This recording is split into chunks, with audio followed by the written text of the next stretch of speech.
Hello बिजापुरियन, अब तक इस शाही मंदी का शाही जायका आपने नहीं लिया है तो अभी विजिट करें। सिर्फ 1499 में जैसे आंत लोग खा सकते हैं। पर पर्सन सिर्फ 187। Only at B grand family restaurant.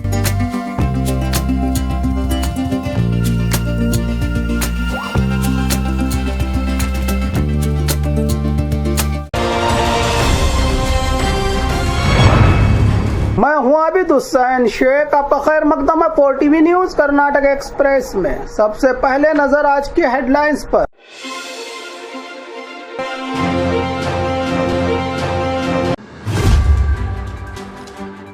दो 2028 चुनाव में जनता फिर से कांग्रेस को ही अधिकार में लाएगी, सीएम सिद्धरामैया का भरोसा। बेलगाम में बैठकर अमेरिकी नागरिकों को ठगने वाला फर्जी कॉल सेंटर गैंग गिरफ्तार। बागलकोट के मुधोल में गन्ने के दाम पर किसानों का आंदोलन खत्म, बातचीत हुई सफल।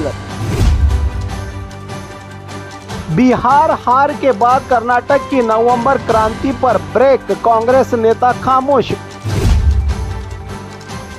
बेंगलुरु में पानी की बर्बादी करने वालों पर सख्त कार्रवाई, वाटर बोर्ड की सरप्राइज चेकिंग और भारी जुर्माना वसूल। कर्नाटक में यूथ कांग्रेस का चुनाव आयोग के खिलाफ बेंगलुरु में जबरदस्त विरोध प्रदर्शन। चिकमंगलुरु में बंदरों का आतंक, घर में घुसकर महिला पर हमला, गंभीर रूप से घायल हुई महिला। 1,25,00,000 नकली नंदनी घी रैकेट का पर्दाफाश, KMF डिस्ट्रीब्यूटर भी शामिल। अब खबरें विस्तार से। 2028 चुनाव में जनता फिर से कांग्रेस को ही अधिकार में लाएगी, सीएम सिद्धरामैया का भरोसा। मेकेडाटू प्रोजेक्ट को पूरा करने के लिए अनुमति कंपलसरी है, सीएम ने की जनता से सहयोग करने की अपील। कर्नाटक के सीएम सिद्धरामैया ने कहा कि मेकेडाटू प्रोजेक्ट उस वक्त ही पूरा हो सकेगा जब कावेरी रेगुलेशन अथॉरिटी से आधिकारिक तौर पर अनुमति मिल जाएगी। उन्होंने बताया कि तमिलनाडु के विरोध की वजह से इस पर रोक लगी है, इसलिए जनता को सही जानकारी पहुंचाना जरूरी है।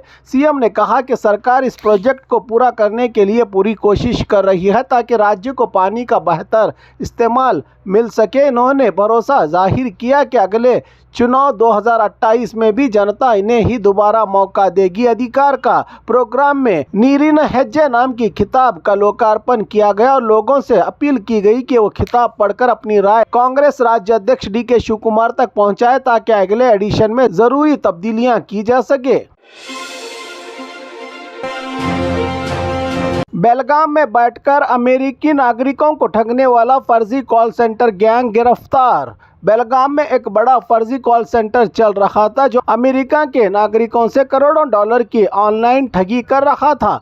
ये गैंग डार्क वेब से मोबाइल नंबर लेकर अमेरिका के लोगों को कॉल करता था। ठगी लोग उन्हें बताते कि उनके नाम पर एक पार्सल आया है। जब पीड़ित कहते कि उन्होंने कोई पार्सल बुक नहीं किया है तो धोखाधड़ी करने वाले कहते कि कैंसिल करने के बहाने एक दूसरा नंबर देते। जैसे ही वो व्यक्ति उस नंबर पर कॉल करता, गैंग उसके बैंक खाते से पैसे निकाल लेता। बेलगाम सिटी साइबर पुलिस ने छापा मारकर इस इंटरनेशनल फर्जी कॉल सेंटर का भांडाफोड़ किया है। 33 आरोपियों को गिरफ्तार किया है। छापे में 37 लैपटॉप, 37 मोबाइल फोन और कई हैकिंग के सामान जब्त किए गए हैं पुलिस की ओर से। पुलिस के अनुसार ये सभी उत्तर भारत के पढ़े लिखे बेरोजगार युवा हैं जिनमें कुछ इंजीनियरिंग जैसी उन्नत शिक्षा प्राप्त कर चुके हैं। पुलिस उनकी क्लाउड एप्लीकेशन और डेटा की भी जांच कर रही है। बागलकोट के मुधोल में गन्ने के दाम पर किसानों का आंदोलन खत्म, बातचीत हुई सफल। बेलगाम के बाद बागलकोट के मुधोल में गन्ने के दाम को लेकर भड़का आक्रोश आखिरकार किसानों का शांत हो गया। कई दिनों से किसान सड़क पर थे, ट्रैक्टर खड़े किए गए थे और हजारों टन गन्ने में आग लगाई गई थी। पिछले दिनों आंदोलन धीरे धीरे हिंसा का रूप ले रहा था। कल जिला इंचार्ज मंत्री और जिला कलेक्टर की मौजूदगी में हुई बैठक में बड़ा फैसला हुआ। किसानों की मांग थी कि रिकवरी रेट पर ध्यान दिए बिना प्रति टन 3,300 रुपये दिए जाएं। आखिरकार शुगर फैक्ट्री मालिकों ने इस मांग को मान लिया है। बैठक में यह तय हुआ कि पहले चरण में फैक्ट्री वाले 3,200 रुपये प्रति टन गन्ने के दाम दिए जाएं। इसके बाद 50 रुपये फैक्ट्री और 50 रुपये सरकार देगी। 4 शुगर फैक्ट्रियों ने किसानों के बाकी भुगतान करने पर भी सहमति जताई है। इस समझौते के बाद किसानों ने आंदोलन समाप्त कर दिया और मामला शांतिपूर्वक तरीके से हल हो गया।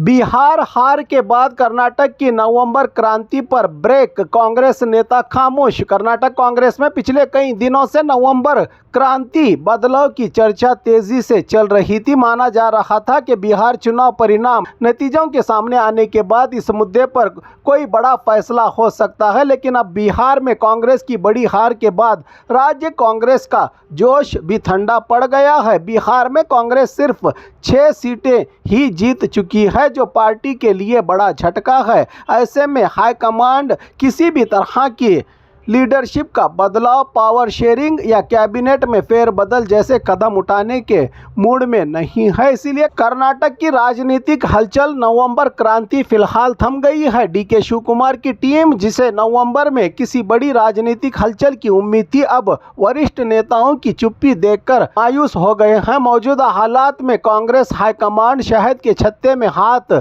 डालने जैसा खतरा नहीं उठा सकती। इसी राजनीति के बीच मुख्यमंत्री सिद्धरामैया का दिल्ली दौरा भी महत्वपूर्ण माना जा रहा है। बिहार के नतीजों का असर कर्नाटक कांग्रेस तक साफ दिखाई दे रहा है।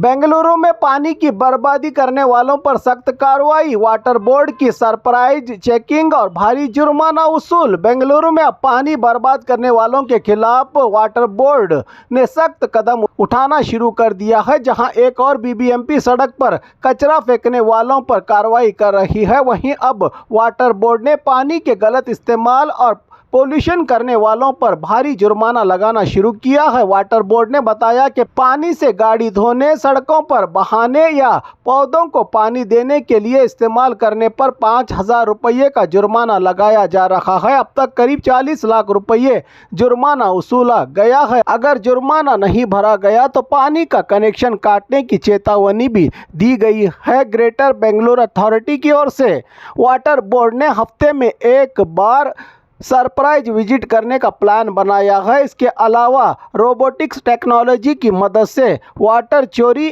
और लीकेज को रोकने के लिए भी एक स्पेशल टीम बनाई जाएगी। पिछले 2 सालों में 40,000 से ज़्यादा गैर कानूनी कनेक्शन पकड़े गए हैं और 323 करोड़ रुपयों की आमदनी भी हुई है जीबीए को। वाटर बोर्ड ने कहा है कि भविष्य में भी इसी सिस्टम को और भी बेहतर बनाया जाएगा और ज़्यादा सख्ती से काम लिया जाएगा। इसलिए जनता सोच समझकर पानी का इस्तेमाल करें। कर्नाटक में यूथ कांग्रेस का चुनाव आयोग के खिलाफ बेंगलुरु में जबरदस्त विरोध प्रदर्शन। कर्नाटक का युवा कांग्रेस ने बेंगलुरु में चुनाव आयोग के खिलाफ विरोध प्रदर्शन किया। उनका आरोप है कि हाल ही में हुए चुनाव में वोटों की चोरी हुई है और चुनावी प्रक्रिया में गड़बड़ी की गई है। प्रदर्शनकारियों ने चुनाव आयोग से निष्पक्ष जांच की मांग की और चुनाव धोखाधड़ी के खिलाफ सख्त कदम उठाने का आग्रह किया। ये विरोध प्रदर्शन राज्य यूथ कांग्रेस के अध्यक्ष मंजुनाथ के नेतृत्व में किया गया, जिसमें मंत्री संतोष लाड के अलावा कई वरिष्ठ नेता भी रहे मौजूद। इसी दौरान बेकाबू हुए कार्यकर्ताओं को गिरफ्तार करना पड़ा पुलिस को। चिकमंगलुरु में बंदरों का आतंक, घर में घुसकर महिला पर हमला, गंभीर रूप से घायल हुई महिला। पहाड़ी इलाकों में बंदरों का आतंक लगातार बढ़ रहा है। चिकमंगलुरु तालुका के शांतवेरी गांव में एक बड़ा हादसा हुआ, जहां बंदर घर के अंदर घुस गया और काम कर रही एक महिला पर अचानक हमला कर दिया। इस हमले में महिला के चेहरे और हाथ पर गंभीर चोटें आई हैं। स्थानीय लोगों का कहना है कि बंदरों की वजह से घर से बाहर निकलना मुश्किल हो गया है और अब तो अंदर खिड़की या दरवाजे से अंदर घुसकर भी हमला कर रहे हैं। घर में रखा सामान भी अस्त व्यस्त कर देते हैं। घायल महिला का चिकमंगलुरु जिला हॉस्पिटल में भर्ती करवाकर इलाज किया जा रहा है। गांव वालों ने फॉरेस्ट विभाग से तुरंत कार्रवाई की मांग की है ताकि इस बढ़ते खतरे से राहत मिल सके जनता को। 1,25,00,000 नकली नंदनी घी रैकेट का पर्दाफाश। KMF डिस्ट्रीब्यूटर भी शामिल। बेंगलुरु में नंदनी ब्रांड के नाम पर चल रहा नकली घी का बड़ा रैकेट बेनकाब हुआ है। पुलिस और KMF की ज्वाइंट छापामारी में करीब 1,25,00,000 रुपये कीमत का नकली नंदनी घी जब्त किया गया है। कैसे चल रहा था घोटाला? KMF के ही आधिकारिक डिस्ट्रीब्यूटर महेंद्र, दीपक और मुनिराज इस धंधे में थे शामिल। असली नंदनी घी को तमिलनाडु भेजकर वहां उसे पाम ऑयल, कोकोनट ऑयल और घटिया घी मिलाकर 1 लीटर को 4 लीटर बनाया जाता था। फिर उसी पर नकली नंदनी लेबल लगाकर बेंगलुरु में बेच दिया जाता था। लोगों की सेहत की कोई परवाह नहीं, सिर्फ कमाई और लालच के लिए यह मिलावट होती थी। छापामारी में बड़ी मात्रा में नकली घी, 4 गाड़ियां, तमिलनाडु के तिरुपुरु में नकली घी बनाने की मशीन, कई जगहों पर सप्लाई का नेटवर्क, 3 आरोपी गिरफ्तार। एक व्यक्ति को हिरासत में लेकर की जा रही है पूछताछ। KMF और CCB ने मिलकर इस पूरे नेटवर्क का पर्दाफाश किया है। KMF अधिकारियों ने बताया कि यह सिर्फ घी नहीं बल्कि दूसरे डायरी प्रोडक्ट्स और ऑयल में भी मिलावट की जा रही है। जांच जारी है और पूरी सच्चाई जल्द सामने आएगी।